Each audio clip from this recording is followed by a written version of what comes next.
All right, I'm sitting here with the lovely Maria, or Masha. She was my translator in the Donbass when I went the last time. Now, why was she my translator in the Donbass? Why did I specifically choose her? The reason I chose her is because she's a staunch liberal. She's an anti-war protester. And she had a set of beliefs about this conflict that I did not believe to be true. And everything that I told her, she did not believe to be true. She thought everything that I was saying was Russian propaganda, and I thought everything that she was saying was Western propaganda. And so I kind of gave her a challenge to come and see for herself. And it was a very interesting trip.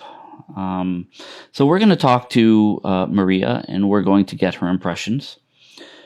And we will see the conclusion of what took place. So now I should note that in the beginning of the trip, on our way down, we had several disagreements about what was really happening. And I said, you know what? We're going to meet my friend Thomas Roper. Thomas, for you guys that don't know, Thomas, he's a very prolific geopolitical writer. He's written 7 books. He's an incredible journalist. And he's been to the Donbass just as many times as I have.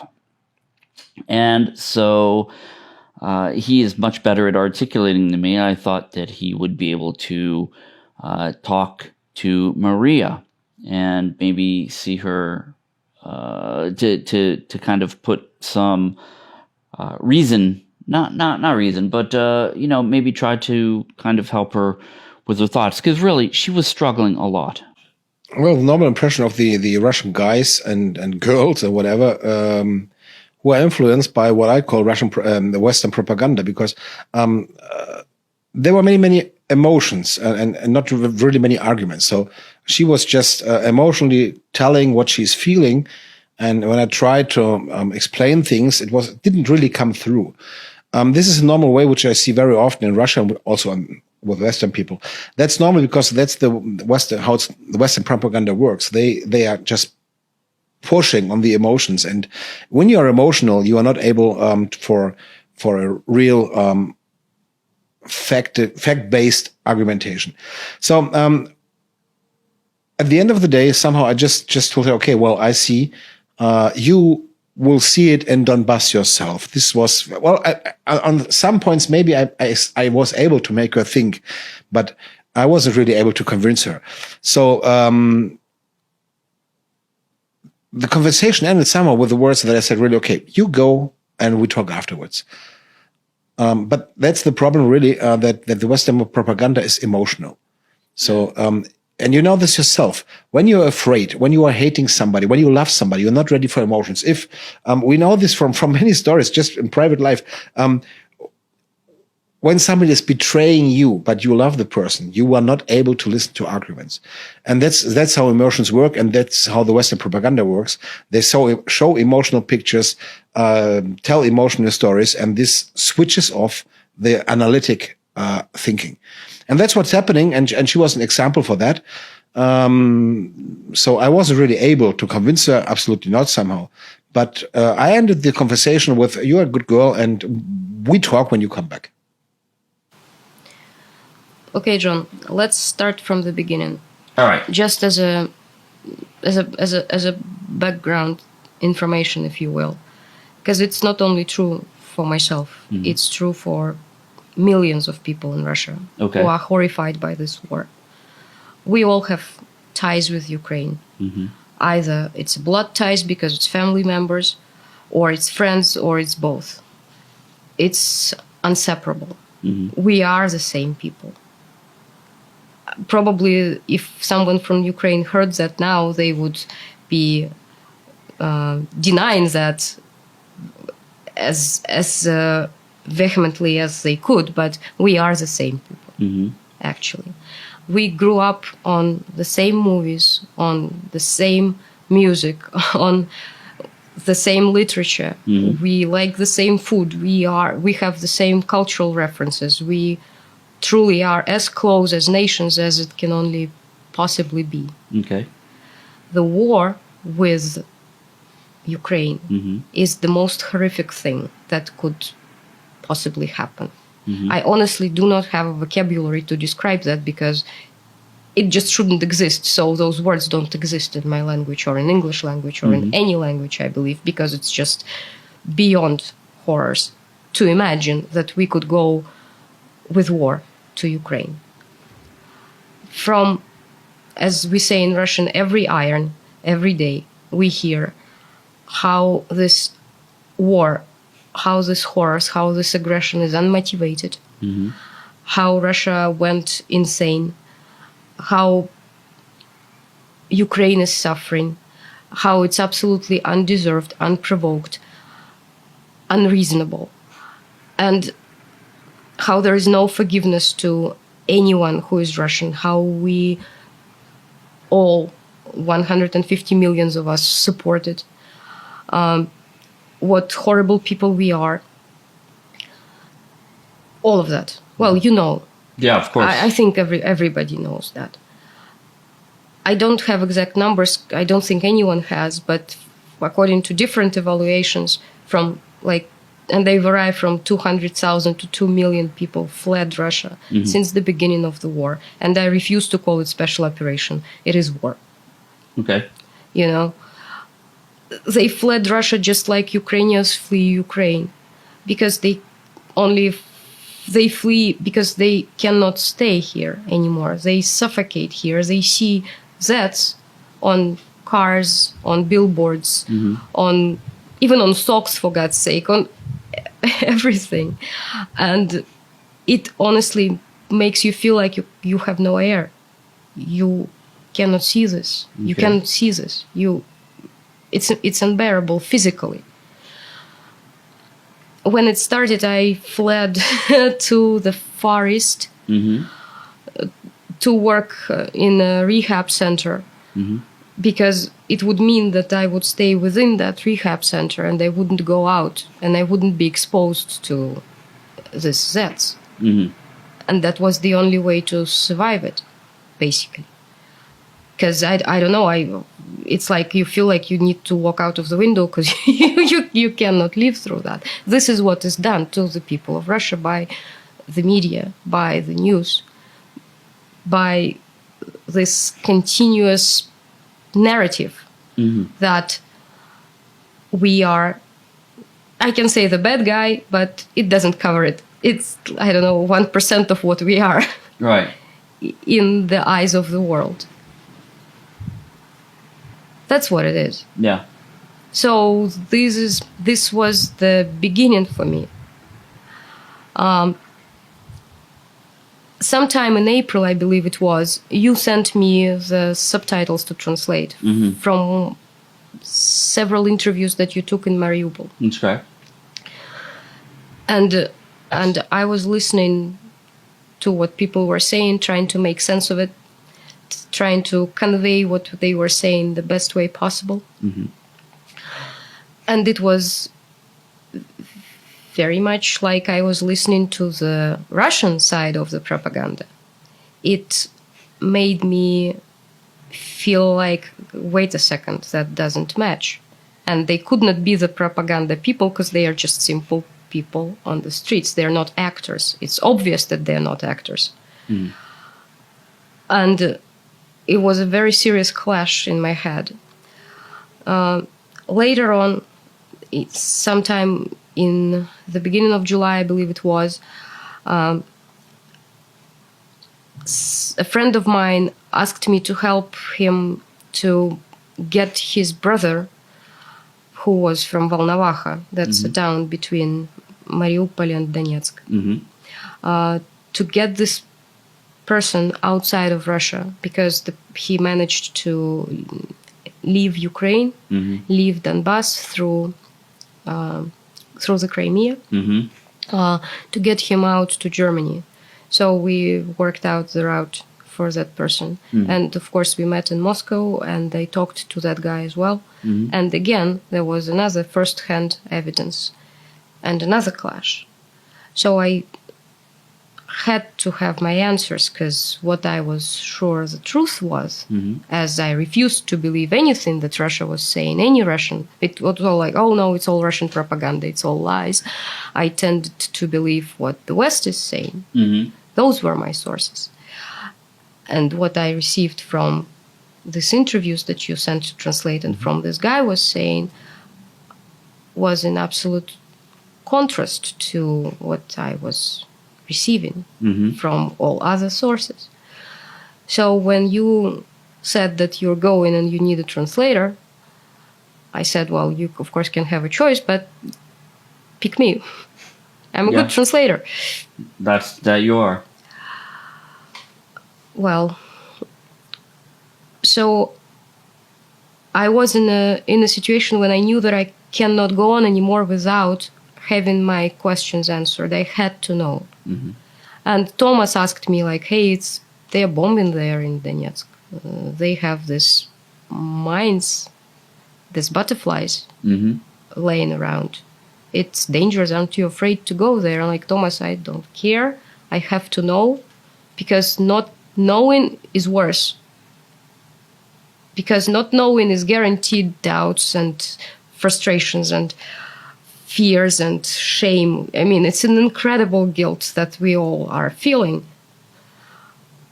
It's a shame. It's like you are ashamed of who you are just because it is your passport, just because you are born in this country and this is your citizenship, and you're supposed to feel guilty and ashamed for that. It's unbearable. I had to go. Yeah. So I'm very thankful to you that you made it happen. Well, and on our way almost to the border, the hotel where we had rooms reserved, it got bombed. It did. And on one of your, I guess, pro-Ukrainian channel, would you call it that? Let's say anti-Russian channels. Okay, on one of your anti-Russian channels, somebody posted a video about how basically it was a fake and they were using actors to show... Yeah, how they were using actors to show that there are dead bodies there, that they're actually not dead bodies, but they are actors, and bad actors, as they are playing the dead bodies and moving. Yeah.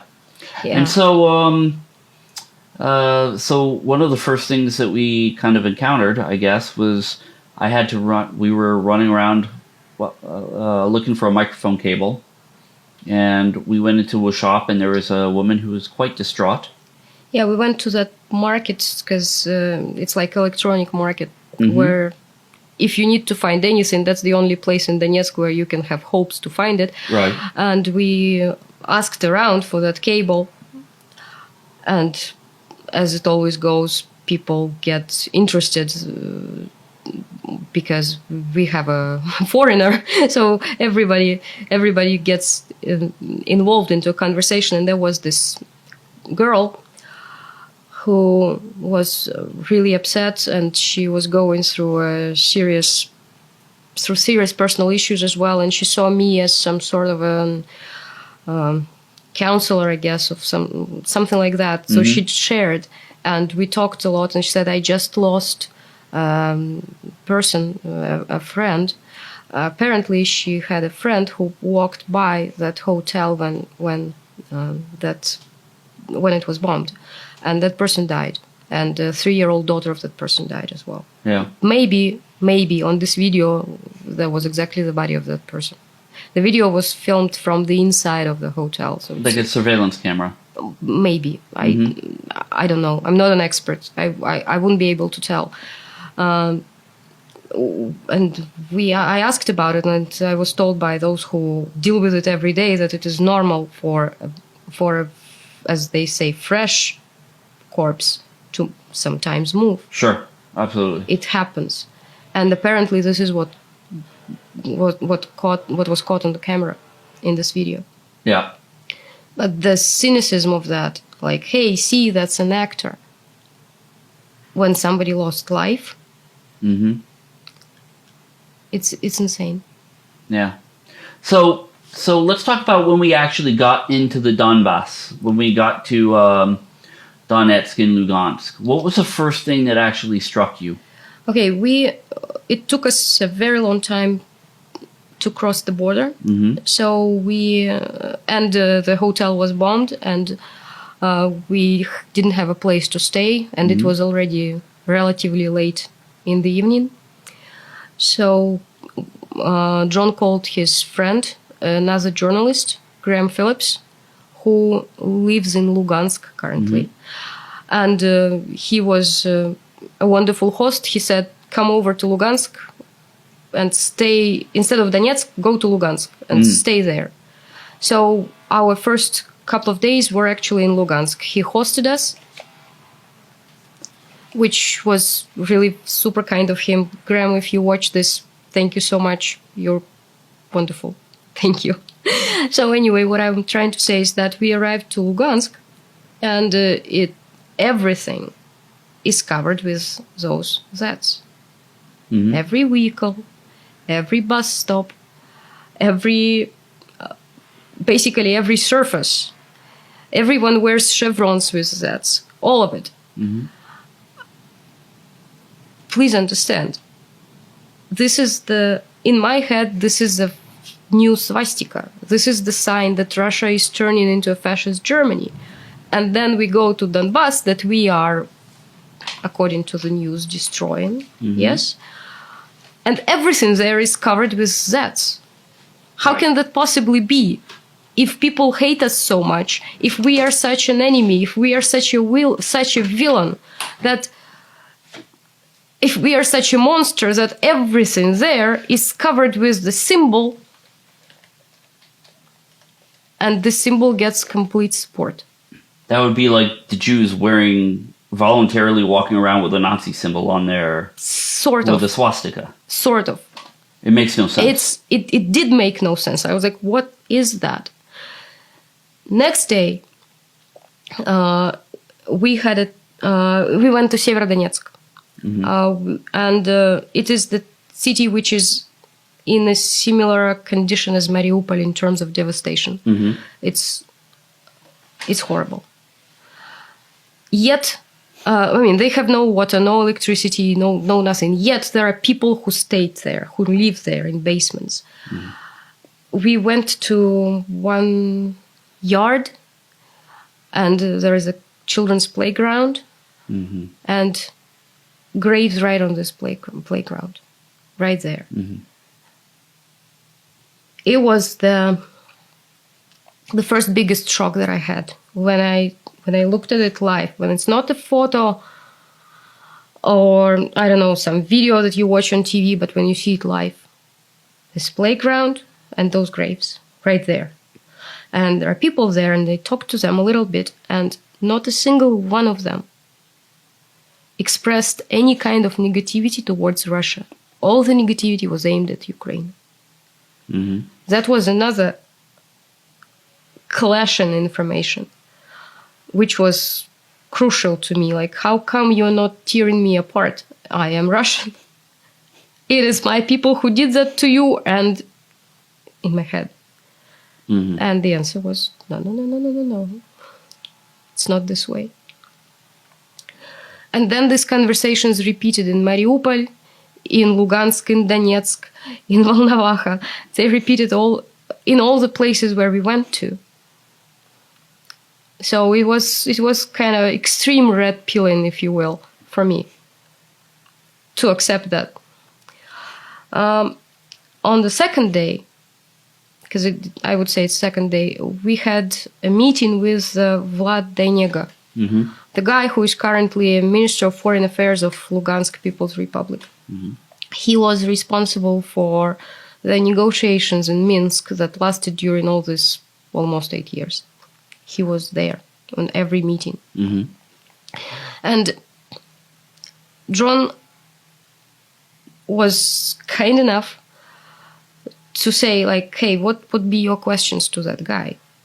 So the questions that were asked to this guy were my questions. They might seem naive because they are of a person who has no clue. I had no clue. And it's true. I really didn't know. I wasn't following that much. My attitude to that was like during all these 8 years that preceded it from 2014, my attitude was like, this is internal Ukrainian business. Russia has nothing to do with it. Ukraine should resolve it themselves. Let them resolve it themselves. And I didn't look deep into that. It was like their business. I let them be. Mm-hmm. I am very much not proud of that now. I should have paid attention. I should have paid more attention. So this person, Vlad Denego, he was explaining from the start, because my first question was, how come that the people of Donbass are hated so much that they are being physically destroyed, basically, during all these 8 years? Why are they hated so much? And it's a 2-hour interview of explanation of what was happening, how it came up to be, how it reached this point. He really went in depth. He was amazing. And I will just kind of note on a side note, for me, I know what answers I want to hear. But the most important for me is to show the other side, show the other side what's actually happening. And if I use my mindset, that's not going to help anything. So I wanted to make sure that she asked her questions, because she has the mindset that a lot of other liberal anti-war protesters have. And so for me, this is very important to kind of reach across the aisle and try to answer these questions, to try to take away some of these myths, I guess, that are being said. So, okay, so go ahead. So anyway, I received this explanation and the story and the whole story of how it developed, and how what started in February was basically unavoidable. Mm-hmm. It would have started anyway, sooner or later. Mm-hmm. That truly was no other way in that situation. Yeah. Which is crazy, but I had to accept it, because it really was something unavoidable. Yeah. My question for the reasons for hate to everything that is, to the people of Donbass and now to everything that is Russian remained, though. And I got that question answered from another interview that we had a few days later with the guy who is a counselor, an advisor to the head of the Donetsk People's Republic. Mm-hmm. His name is Yan Gagin, and he is a high-rank military official, a very knowledgeable person, a very smart guy. He helped us a lot. We went together to Mariupol to deliver humanitarian help, and in one of this, during this trip, he went to a school and found a bunch of books there in the school library and brought those books and showed those books to us. And this interview was about these findings. Mm-hmm. And these books are aimed at children school children from like probably 7 years old till the time they finish school. So they are different levels, starting from just books with pictures, because little children, they think in images, they don't really read much, but they remember pictures, to history books, to all kind of analytical books. So it's that literature that is needed for the education, and it is clear that from the early age it gets put into the brains of children how we are enemies with Ukraine. Mm-hmm. That we are not brother nations like Russians think, that we have zero common cultural background that doesn't exist, that we are enemies, that we should be hated, that we are basically being dehumanized in their eyes from the early age on. Imagine seeing that for someone who went to school and and learned there that, well, there was Kiev Rus, Kievskaya Rus, the Kiev Russia, that Kiev is the mother of all Russian cities. There is a stone in Kiev with engraving on it, "From here the Russian land began." You know, and then you see the other side, what is taught to the kids in the Ukraine. And I still ask why. Why? Why all these lies? Why all this hatred being indoctrinated? And this is the reason why there are people in Ukraine. I know not all of them. I'm absolutely sure, just like there are different Russians, there are different Ukrainians, not all of them, but truly there are people of Ukraine who support and have supported these bombings of Donbass, this elimination of the population there during all these years. That was the answer why that happened. Yeah. All right, so we went to Valhalla, to the hospital. Is that how you say it? Volnovakha. Yeah, sorry. So we went there. We went to the hospital. We met the doctors. And how did you feel about that trip? In Volnovakha, they held 600 people in basements. They held them hostages. They didn't let them go. Who? The Ukrainian troops. I'm sorry. I'm turning into these people. I just say they. Yeah. Yeah. The Ukrainian troops were holding them hostages in the basements of the hospital. There were patients, there were wounded people, there were civilians they could catch and put there, there were medical personnel, everyone. They spent months in the basement.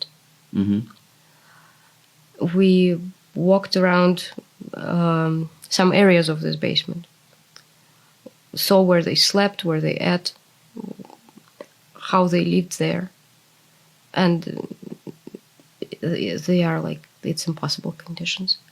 At the same time, the Ukrainian troops found the storage of drugs in the hospital, broke into that safe, and got themselves high on those wonderful cocktail of adrenaline and opium, which makes you fearless, which makes you really high, which makes you do crazy things and not care. I'm sure it's fun. So they were running around, shooting at everywhere through the, well, it's just insane. It's like human hunting or something, I imagine. It's just crazy. They did, it's that kind of thing.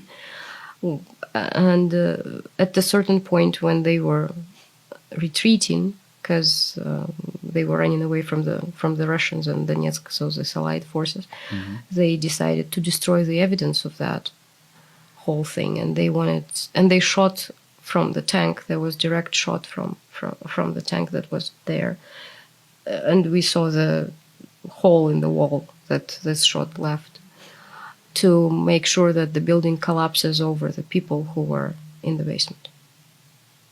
Civilians, children. They had 6 children born during this month in this basement. Like newly born children. All of them. Just to be dead. Just to die under the what remains of the building after you shoot at it from a tank. What's the reason to destroy a hospital? It's a hospital. They know exactly that it's a hospital. They received medical help from those doctors, even though they were Ukrainians. Yeah. One of the very interesting things that I heard while we were there is that one of the injured people was a native English speaker.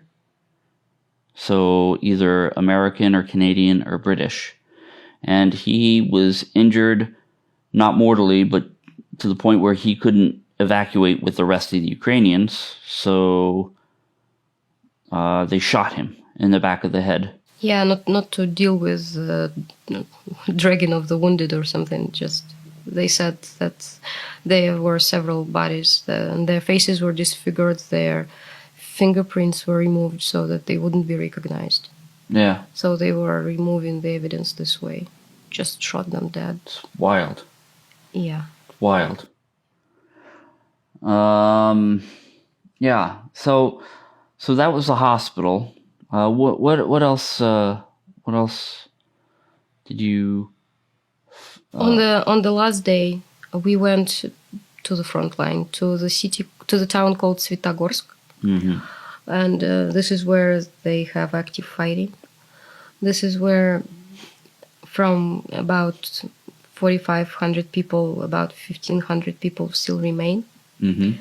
They hide in basements and somewhere, and in churches.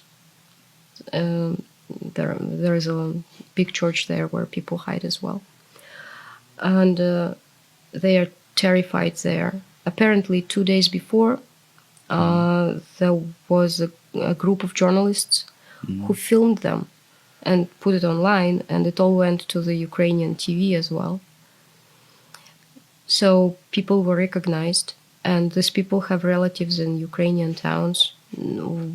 Kharkov was named for sure among these towns. And now these relatives of these people are hunted, and they say that they're like number ones to be killed. So these people are terrified not only because they are the targets for snipers, not only because they fear for their own lives, but because they also fear, and maybe even more, for the lives of their relatives, for their families who are in Ukraine. Yeah. Which, to me, is just beyond comprehension. Yeah. So me and Nikita from, well, you guys have seen Nikita in my past videos, from Buhanka Project, and Masha, and a priest, Father Andrei, and a nurse, Tatiana. We all went to this town. And when we got there, they said, you can't leave your vehicles out in the open because it could get bombed by drones, or you can be shot by snipers. So we had to rush in with our vehicles filled with food, put them into a garage to unload everything, and then rush them back out. And, I have to say, to Maria's credit here, she is rock solid. We were walking down these streets where snipers were 200 meters away, on the other side of the river. Now, granted, we wouldn't have been an easy shot because there were destroyed buildings in the way, but still, the risk was very high. And, she's walking along in her vest, kind of taking in everything. She was absolutely amazing. When I began the trip, I told her, I will only take you if you are objective and you keep an open mind. And that she did, 100%. And what was your feeling on seeing that town? I mean, the bombing was going on not far from us. You could see all the smoke rising. What was your feeling?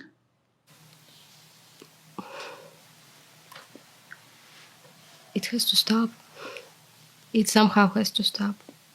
I don't know what should happen for this to be over, but it should not exist like this. That's true. If I could take all these people and get them out of there, I would. If I could have some sort of a magic coverage to just cover them away so they're not visible and they are not, and it is not possible to harm them through that coverage, I'd use it. You really feel very helpless. Even though you bring humanitarian help, you bring all this food, you try to do something, but you still feel so helpless against this crime. Yeah. So how do you feel? You feel like you do what you can. And you also constantly understand that it is so little. and you know that you have to go back. Because being elsewhere makes no sense at all. You have to go back. Yeah. And do what you can. Yeah. Yeah. And not to insert a shameless plug here, but if you guys want to donate to the people, we are going to be making more humanitarian trips. You can send to my PayPal. I will get the money here, or you can send Bitcoin. The link is in the description below. But, you know, we, on limited funds, we did a lot of stuff. We got a lot done. I mean, Yeah. we did. We spent all we had. Yeah. Totally. All we had. Unfortunately. Yeah. So on the way back, we had to sleep in a car. We didn't have money for the hotel. We just spent it all. Yeah. So that wasn't good. But, you know, even as far east as Svetogorsk. As far west. I mean, yeah, I keep saying that. Even as far west as Svetogorsk was, you know, it was interesting because the people said, we do not want to talk to you on camera, do not film our faces. But when we are liberated, that was very specific, when we are liberated by Russia and we are safe, then we will speak to you all that you want. They want the world to know only when it's safe for them. Yeah. Right now, they don't believe it's safe for them, and they are scared to death for their families. Yeah, but they want their independence. Did you notice this? They don't want to be a part of a country that hates them so much. They don't want to be part of Ukraine for sure. So, on our way back, another thing that she has read on a bunch of her anti-Russian channels. The fact that refugees are treated so incredibly bad by the Russians. So I decided to stop at a refugee center. And we called, we got the director. We only gave them, 20 minutes notice? Even less. We gave them 20 minutes notice, so it's not like they could clean and make everything orderly. We gave them 20 minutes notice. So what was your opinion of going to see that refugee center? Well, it's like a pretty decent hotel, basically. Yeah. It's really nice. It's clean. It's very well thought through. Mm-hmm. They have great canteen with really great food. I mean, they eat better than I do. Yeah, I know, right? They really have great food. Canteen is a cafeteria for. Yeah, it's called canteen, or you can say it's a restaurant. Basically, yeah, it's simple, but in terms of food quality, it's a restaurant. Yeah, because that's for sure. And they live there for as long as they need. Mm-hmm. There is no pressure or any time frame within which they need to move out, so they can stay for as long as they need. It's free. Food is free. They have a way to find work. Some people that I talked to have already found jobs, so they can make a living. Mm-hmm. One of the women I talked to came with her son, and she already arranged everything. So on the 1st of September, her son will go to school in Voronezh. Mm-hmm. It's all possible. It's all provided, and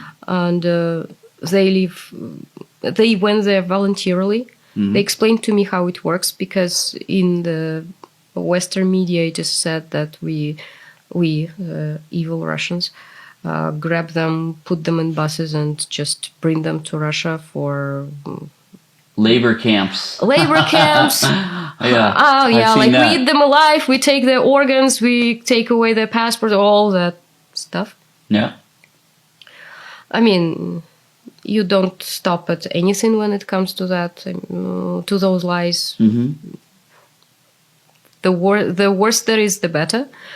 So it's like you put whatever there, it will be accepted, of course, because that's us, the evil Russians. That's what we do, right? So it's a really nice place. They are in really good conditions. They can do whatever they want. They can leave at any moment if they want, or they can stay for as long as they want if they want, and it's free of charge. When their only job was to get to the border. At the border, they had there were buses from different towns, because they were, the woman I talked to said that they had 8 towns to choose where they want to go in Russia, and she chose Voronezh. But there were 8 towns to choose, and they were brought there. That's how it went.